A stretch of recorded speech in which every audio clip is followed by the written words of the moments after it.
Bonjour à tous et bonjour aux Sega Maniacs. Aujourd'hui, nous nous replongeons dans l'histoire de Sega et nous allons aborder un sujet, un volet qui a été très peu abordé, très peu détaillé, et c'est peut-être même l'arbre qui cache la forêt. Quand on parle de l'histoire de Sega, on va parler de la Mega Drive, on va parler du 32X et du Mega CD, qui aurait enfoncé Sega et l'aurait fait décliner, achevé par la Saturn. En réalité, c'est beaucoup plus complexe qu'il n'y paraît et je vous propose, de sortir de toutes ces légendes urbaines, qui sont autour du déclin de Sega. Alors, je ne vais pas spoiler mon excellent livre, que j'ai sorti depuis, 15 jours, 3 semaines, qui raconte en détail, toutes les raisons, les vraies, les seules, qui ont ruiné Sega. Mais il y a d'autres paramètres, d'autres facteurs et qui sont, vraiment complètement différents de tout ce que vous pouvez trouver à droite et à gauche, hein, sur YouTube ou dans les livres, hein. Aussi bon soit-il, par ailleurs, quand il s'agit de parler des consoles et des jeux, mais, d'analyse, stratégique, commerciale et financière, vraiment hors sujet et à côté de la plaque. Donc je reviens sur le volet de la Game Gear. On parle très peu de cette incroyable et merveilleuse console qui doit évoquer, énormément de plaisir, de souvenirs à tous les possesseurs, il y a maintenant, plus d'une trentaine d'années. Eh bien, il se trouve que ça va peut-être vous surprendre, mais la Game Gear est certainement, alors je dis, je ne spoile pas mon livre, mais parce qu'il y a d'autres paramètres, hein, qui ont fait que Sega a décliné, mais probablement qu'après, la cause principale, c'est bien la Game Gear qui a causé le plus de tort à Sega et pas qu'un peu.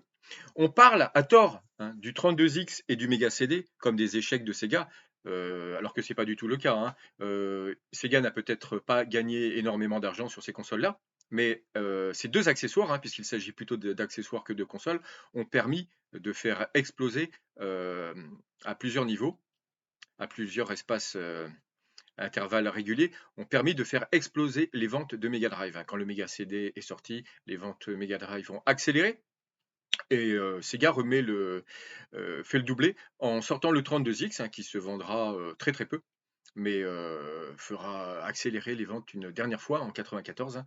Il s'agira même de l'année record de vente Genesis, aux États-Unis avec, 7 millions d'exemplaires, 6 ou 7 millions d'exemplaires, hein. On était arrivé à 15 millions, elle finira à 20. Donc la sortie du 32X célèbre un petit peu l'immense succès de la Mega Drive. On verra, beaucoup de commentateurs verront à tort, hein, le verre à moitié vide, 32X un échec, oui, mais pas tant que ça finalement, puisque la Mega Drive c'est très très bien vendu. Voilà. Cependant, il faut quand même noter que, alors il faut revenir sur l'histoire de Sega. Sega donc était l'outsider, le challenger de Nintendo à la fin des années 80. La NES fait un carton, au Japon et ne laisse que les miettes à la Master System. Et c'est la même chose aux États-Unis. Arrive, l'histoire vous la connaissez 100 fois, vous l'avez entendu 100 fois, hein. Arrive sur le marché donc la Mega Drive, donc c'est au Japon dans l'année 88. Et ensuite, elle sortira en 90, je crois, en Europe et aux États-Unis. Donc c'est 89, hein, je m'en mêle un petit peu les pinceaux. Enfin bon, donc à partir de la fin des années 80, donc Sega se refait complètement aux États-Unis et en Europe en imposant rapidement la Mega Drive, hein, qui devient un succès et qui permet à Sega d'être leader sur le marché 4 Noëls de suite et d'être leader sur le marché européen de très peu. Surtout grâce à l'Angleterre, hein, donc dans les années 90, 91, 92 et 93. Donc voilà, Sega surfait la cerise, hein, la santé grâce à la Mega Drive. Sega donc est un outsider, hein, le chiffre d'affaires de Sega représente que la moitié ou le tiers de celui de Nintendo, mais les ventes de consoles décollent enfin. Et Sega, toujours 2e certes, remonte la pente. Et il y a 3 leviers de développement, bien sûr, pour s'imposer sur le marché des jeux vidéo, vous les connaissez. Donc il y a forcément, il y a d'abord le plus important, le marché de la console de salon. Ensuite, c'est surtout vrai pour Sega et pas du tout pour Nintendo, vous avez aussi le marché d'arcade, hein, qui représente des centaines et des centaines de millions de dollars de chiffre d'affaires et qui va constituer même, très souvent, le quart, le tiers, la partie, de chiffre d'affaires la plus importante de Sega, en tout cas au début des années 90. Et le troisième levier, bien sûr, pour tous les éditeurs et constructeurs, hein, les plus puissants en tout cas, il s'agit bien sûr, des consoles portables. Donc 3 leviers, console de salon, les machines d'arcade et les consoles portables.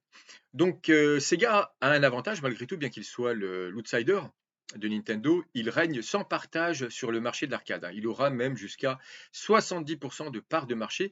Il ne laisse que les miettes à Capcom, Konami, hein. Ces machines d'arcade très recherchées, bien sûr, vous le savez, Hang-On, Outrun, Afterburner, Space Harrier, G-Loc. Voilà, ça c'est les premiers Taikan de Yu Suzuki. Vous avez également Thunderblade. Ils se vendront, ils s'arracheront partout dans le monde et c'est des succès. Ces machines d'arcade se vendent par dizaines de milliers d'exemplaires alors qu'ils coûtent une blinde, donc ça génère énormément d'argent.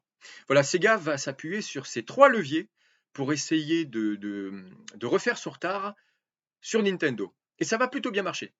L'arcade, donc voilà, ils sont numéro 1, ils peuvent pas faire grand-chose, hein, sinon rester numéro 1, sortir des modèles de plus en plus performants, bien sûr de meilleure qualité chaque année, et c'est le cas, hein. Chaque année qui passe, à partir de Hang-On en 85, hein, Sega sort un ou deux best-sellers, un jeu qui surclasse la génération d'avant, hein. Vous aurez ensuite le passage à la 3D, hein, le modèle 1, le modèle 2, le modèle 3. Voilà, avec les Virtua Fighter, les Virtua Racing, les Daytona et compagnie, hein. Sega écrase la concurrence en machine d'arcade et ce qui leur permet d'avoir un levier de financement, car ces machines d'arcade sont très rémunératrices, hein, et très très très rentables. C'est ce qui va permettre à Sega d'investir énormément d'argent en recherche et développement, hein. Sega est un des leaders du jeu vidéo constructeur qui investit le plus d'argent dans la recherche et développement. Il n'y consacre pas moins de 5% de son chiffre d'affaires, alors que c'est le plus souvent, ça peut être 2 ou 3% pour les sociétés high-tech, hein. Sega réinvestit immédiatement 5% de son chiffre d'affaires. Alors sur des chiffres d'affaires de 2-3 milliards, vous voyez, c'est tout de suite 200-300 millions de dollars ou d'euros qui sont réinvestis chaque année, hein, pour développer de nouveaux modèles, que ce soit en arcade ou simplement des nouvelles consoles. Sachant que Sega ne fait pas trop la différence entre les deux, hein. Le 68 000, hein, qu'il va imposer dans les machines d'arcade sur Hang-On ou Outrun, hein, le 68 000 servira bien sûr de cœur d'architecture principale pour la Mega Drive. Et ils referont systématiquement le coup, hein, jusqu'à la Dreamcast et la Naomi, bien sûr, pour faire des économies d'échelle, hein. Sega développant des machines d'arcade, voilà, il y a des synergies avec le développement des machines de salon, bien sûr, par ailleurs. Il reste un cas isolé, c'est le cas des consoles portables. Alors la Game Gear, hein, il n'y a rien à dire, hein, sur, comme je le disais, hein, tous ceux qui ont eu la chance, le bonheur d'avoir cette console se sont régalés. Moi, j'y jouais peu, parce que elle avait quand même un gros défaut, hein, ça, on ne peut pas le cacher et vous le savez tous, c'était son autonomie. Mais quand vous aviez les meilleurs jeux sur Game Gear, franchement, paraissaient pour être des jeux Mega Drive, hein, avec un tout petit écran à cristaux liquides, avec des personnages plus gros proportionnellement par rapport à l'écran. On avait vraiment l'impression d'avoir une petite Mega Drive plutôt qu'une Master System, hein. Quand bien même, bien sûr, sur Master System, vous aviez vraiment des jeux très beaux, de qualité, hein, les Sonic, les Walt Disney ou les Fantasy Star. Voilà. Donc les trois leviers de développement, console de salon qui marchait plutôt mieux maintenant avec la Mega Drive, avec la 16 bits, hein, Sega devenant leader sur les marchés occidentaux. En arcade, Sega était leader et voilà. Il restait plus qu'un troisième levier sur lequel Sega était très en retard, mais sur lequel il ne pouvait pas offrir ce marché à Nintendo. Donc ils ont développé la Game Gear. Alors ils ont pas attaqué Nintendo frontalement en proposant une autre console en noir et blanc, hein. Le gap technologique aurait été vraiment insignifiant. Donc ils ont décidé de taper fort en proposant cette console Game Gear. Alors ça ne sera pas sans de sérieux problèmes, hein, puisque la console sera vendue quasiment le double et la technologie n'étant pas encore hyper mature, un gros problème évidemment d'autonomie qui feront que la Game Gear restera hélas toujours le challenger de Nintendo. En attendant, Sega ne peut pas laisser tomber ce marché-là. Laisser tomber ce marché-là, ça serait condamner, entre guillemets, se fermer la porte, hein, de devenir leader du marché mondial du jeu vidéo. Car Sega, dès le succès de la Mega Drive, et ça sera sûrement son plus gros péché, n'aura plus qu'une seule ambition, c'est de rattraper Nintendo et de les doubler, et tout sera bon, hein. Sega prendra un maximum de risques pour rattraper le leader et le dépasser. C'est très bien parti sur l'arcade, hein, trop bien parti même en fait, ils peuvent pas espérer mieux, ils peuvent pas faire mieux, hein.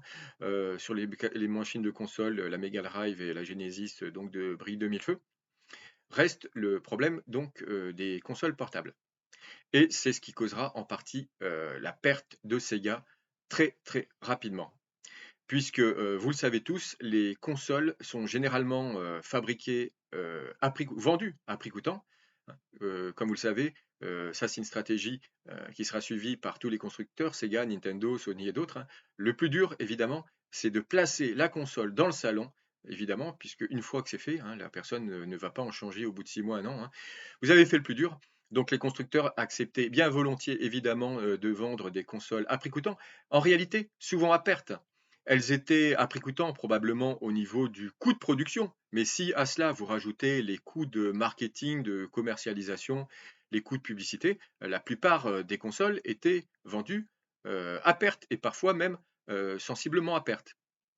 Alors rapidement, quand une machine est, vendue depuis 1 ou 2 ans, là, le matériel est amorti et le constructeur peut commencer à avoir une rentabilité en sensible, augmentation.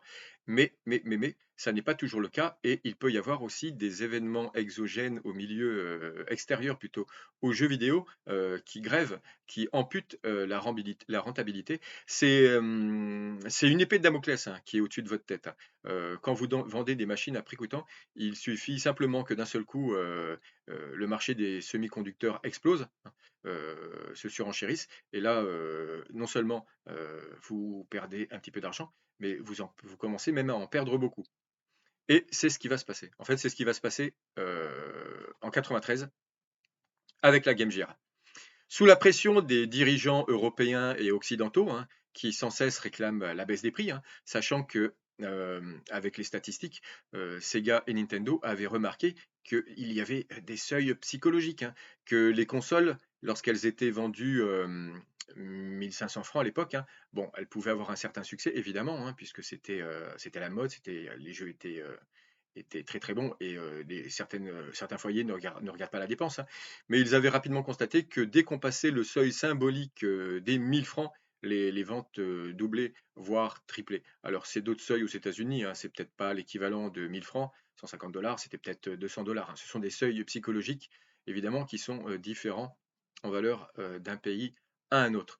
Mais voilà, on sait très bien que les consoles, lorsqu'elles passaient dans les années 90, en tout cas dès qu'elles passaient le seuil des 1000 francs, c'était un immense appel d'air et que les ventes explosaient. Et tous les dirigeants n'auront de cesse, hein, tout le temps, de réclamer auprès de Sega Japon la baisse du prix pour évidemment prendre un avantage sensible par rapport aux concurrents. Et cette pression sera dès lors continue. Et la Game Gear, hein, qui ne se vendait pas aussi bien que la Game Boy, était soumise à cette pression, à cette tension. Les dirigeants réclamant toujours une baisse de prix pour essayer de gratter quelques points de part de marché. Ce qui fait que la Game Gear, finalement, je crois, sera toujours vendue à perte. Pas forcément beaucoup, hein, c'est symbolique peut-être, c'est quelques francs, c'est quelques euros. Mais à l'été 93 va se produire un choc incroyable, hein. C'est la récession en Europe. Il y a le système monétaire européen qui explose suite au vote non des Danois au traité de Maastricht. Les marchés financiers perdent d'un seul coup la confiance au marché européen. Donc tous les intervenants mondiaux vont vendre les monnaies, vont vendre le franc, le mark, la livre. Ils vont tous vendre les monnaies européennes, sachant que comme il n'y a pas unanimité à vouloir construire l'Europe, eh bien le marché européen sera vraiment regardé avec beaucoup de défiance par les investisseurs étrangers. Et donc les monnaies européennes vont s'effondrer, surenchérissant bien sûr tout ce qui est importé hors Europe, et en particulier du Japon. Non seulement les monnaies européennes vont chuter, mais le yen va, lui, s'apprécier encore plus sensiblement que partout ailleurs. Donc il y a un choc monétaire très très important, et d'un seul coup, d'un seul, quasiment en quelques semaines, en quelques mois, les prix à l'achat des consoles vendues au Japon vont prendre 50-100% de valeur, hein. Sachant que au mieux, quand le yen était au plus bas, vous aviez pour l'équivalent d'un euro, hein, vous aviez 190 yens, hein, donc le yen valait pas grand-chose, hein, vous aviez 190 yens pour un euro. Très rapidement, il ne faudra plus que 120 yens, hein, le yen, voire 110, 100 même. Donc quasiment le yen va doubler, ce qui fait que ça va générer évidemment des coûts de production et des coûts de vente aux filiales, quasiment du simple au double. Alors, étalé évidemment sur plusieurs mois, sur plusieurs trimestres, hein, ça sera pas ça va pas doubler, hein, mais ça sera quand même de l'ordre de 50 à 60. Donc là, c'est la catastrophe puisque non seulement, les consoles ne sont plus vendues que très légèrement à perte, hein, elles seront vendues, mais très sensiblement à perte. Là, c'est un petit peu la panique, hein, chez tous les constructeurs. Nintendo, très rapidement, va complètement et totalement délocaliser sa production de Game Boy, qui pourtant lui coûtait pas excessivement cher. Donc, va délocaliser la production de Game Boy et la faire monter totalement en Chine.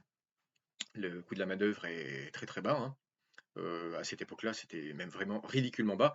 Alors évidemment, ça pose un autre problème à partir du moment où vous délocalisez des chaînes de production d'un pays étranger, en particulier la Chine.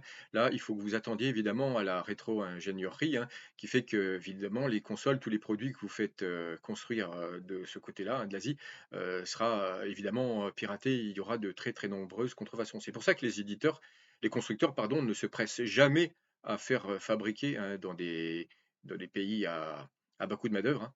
C'est vraiment leur concéder une part de leur technologie. Donc voilà, Sega est coincé. La Game Gear, pour les filiales, la Game Gear c'est surapprécié. Elle est venue trop chère. Et c'est ce que rapportera Nick Alexander en 94, alors que les ventes de consoles atteignent des niveaux records. La Mega Drive ne s'est jamais aussi bien vendue. Je crois qu'ils ont plus de 60% de part de marché en Angleterre. La Game Gear aussi se vend plutôt bien. Sauf que le problème, c'est qu'elle est vendue à perte et sensiblement à perte, hein. Nick Alexander le dit lui-même, hein, c'est un des rares chiffres qui soit donné parce que généralement ces chiffres ne sont pas vraiment communiqués, sinon dans les documents officiels fournis lors des bilans annuels pour la bourse, hein, les documents certifiés par les commissaires aux comptes, hein. Mais Nick Alexander le déclarera lui-même, la marge nette est négative de 15%. C'est-à-dire qu'à chaque fois que Sega vendait en Europe une Game Gear, on va dire 100 euros, eh bien Sega y mettait 15 euros de sa poche. Il parlait de la Game Gear, hein, mais c'est un peu l'arbre qui cache la forêt, hein. C'était certainement la console qui perdait le plus, parce que contrairement aux autres machines, il y avait un tarif, une production dont le prix était incompressible, hein. Il s'agissait de l'écran couleur, hein. Il y avait rien à faire, hein. Les écrans couleurs étaient fabriqués à un seul endroit, il n'y avait pas de délocalisation, et c'est ce qui coûtait le plus cher pour fabriquer la Game Gear. Et ça, là-dessus, ils ont jamais pu faire baisser le prix. Donc forcément, quand les monnaies européennes se sont écroulées, hein, le coût de la Game Gear était explosé tout simplement, hein. Donc la Game Gear, hélas, hein, superbe console, a coûté énormément. Alors je fais le parallèle avec les 32X, on raconte souvent quand on fait l'histoire de Sega que la 32X a été un échec et le Mega CD un échec, mais pas du tout, parce que de toute façon, quand bien même ces machines étaient très probablement vendues avec une petite marge négative, elles se sont écoulées en de très peu exemplaires, hein. Bon, le Mega CD s'est vendu quand même à plusieurs millions d'exemplaires sur la longueur, mais parlons du 32X. Le 32X, c'est 660 000 exemplaires. Donc, quand bien même le 32X avait été vendu à perte, il n'y a pas énormément de coûts de perte sur le nombre d'exemplaires vendus, puisque le 32X ne s'est pas vendu. Le 32X fera du tort à la Saturn, hein, puisque c'était un très mauvais message envoyé aux acheteurs, aux possesseurs, aux fans de Sega, hein, leur montrant que une console pouvait sortir et être complètement abandonnée au bout d'un an, hein. Et ça, voilà, beaucoup de joueurs de Sega ne l'oublieront pas, et les revendeurs non plus, parce qu'ils auront également aussi beaucoup de stock à écouler. Mais le 32X ne fera pas perdre beaucoup, beaucoup d'argent, ou même très très peu, hein. Comparé à la Game Gear qui se vendra à des millions d'exemplaires et toujours à perte, un petit peu plus, un petit peu beaucoup, hein. C'est bien la Game Gear, hein, qui a creusé la dette d'une manière très sensible, peut-être de dizaines de millions d'euros, parce que il faut savoir également que généralement, si les éditeurs, les constructeurs acceptaient de perdre un petit peu sur les consoles, c'est qu'ils estimaient qu'ils se rattrapaient très très rapidement en vendant immédiatement deux ou trois cartouches. Alors ça a très bien fonctionné avec la Mega Drive et la Game Gear quand elles sont sorties, en voilà, fin des années 80, début des années 90, hein. sachant que Sega sortait de très nombreux jeux et qu'il n'avait pas énormément de concurrence, sans parler qu'en Europe, hein, Sega, en 88, 89, 90, 91, 92, ils distribuaient l'intégralité des jeux. Donc effectivement, ils acceptaient de perdre de l'argent sur les consoles, pas énormément, mais ils en perdaient un petit peu, et ils se refaisaient rapidement sur les cartouches. Alors, deuxième problème, évidemment, dès 93, à partir du moment où les monnaies occidentales vont s'effondrer, impactant sensiblement les revenus, la rentabilité des filiales européennes, un deuxième problème vient se greffer à cela, c'est que les éditeurs ont quasiment tous également pris leur indépendance et vendent leurs cartouches de leur côté. Donc évidemment, Sega va toucher des royautés, hein, pour la fabrication, la production de la cartouche et même des royautés, hein, pour chaque jeu vendu. Mais par contre, ils ne vendent plus directement les jeux de ces éditeurs et c'était pourtant une façon de se rémunérer, de récupérer l'argent perdu, concédé en vendant les consoles. Voilà, donc c'est le grand péché de Sega, c'est d'avoir voulu absolument devenir leader du marché du jeu vidéo, derrière, enfin passer devant Sony bien sûr, hein. Ils l'espéraient en 92 et 93. Sachez simplement aussi qu'au Japon, Sega était dans le top 3 des entreprises japonaises les plus prometteuses. Nintendo étant leader déjà du marché des jeux vidéo et générant des centaines de millions de dollars de bénéfices, Sega qui revenait au contact, beaucoup d'analystes financiers étaient persuadés qu'avec cette stratégie très agressive, innovatrice, Sega allait tôt ou tard passer devant Nintendo. Ils étaient vraiment attaqués, hein. Euh, Peut-être en 90, hein, Sega avait la moitié du chiffre d'affaires de Nintendo, mais ils vont remonter en 91, 92, 93 et en 94, Sega sera à deux doigts, hein. Quasiment, ils vont présenter quasiment le même chiffre d'affaires, à peu près 4 milliards de dollars. Donc le chiffre d'affaires de Sega a doublé, hein. Ils ont tout fait. Les ventes de Mega Drive explosent, de Genesis explosent. Ils font tout également pour vendre des Game Gear. Et là, c'est à perte, hein. Donc voilà, ils font tout. Ils courent derrière le chiffre d'affaires et ils vont même probablement dépasser, peut-être pas longtemps, hein, mais en tout cas, frotter le chiffre d'affaires de Nintendo en 94 et 95 autour des 4 milliards, 4 milliards et demi de dollars. Mais il y a un gros problème, c'est que si Sega a considérablement gonflé son chiffre d'affaires en vendant coûte que coûte, vaille qui vaille, des Game Gear, hein, à perte et de plus en plus à perte, hein, seul moyen de concurrencer le chiffre d'affaires de Nintendo, ça se fera au détriment de la rentabilité, hein. La rentabilité de Sega va exploser d'année en année, 88, 89, 90, 91, 92, hein. Moi, ce que j'appelle dans mon premier livre les années folles, hein, les années 90, 91, 92, Sega, en ayant un chiffre d'affaires euh, moitié moindre de celui de Nintendo va afficher pardon, une rentabilité intéressante, hein. Et c'est surtout dû, bien sûr, à ces machines d'arcade, hein.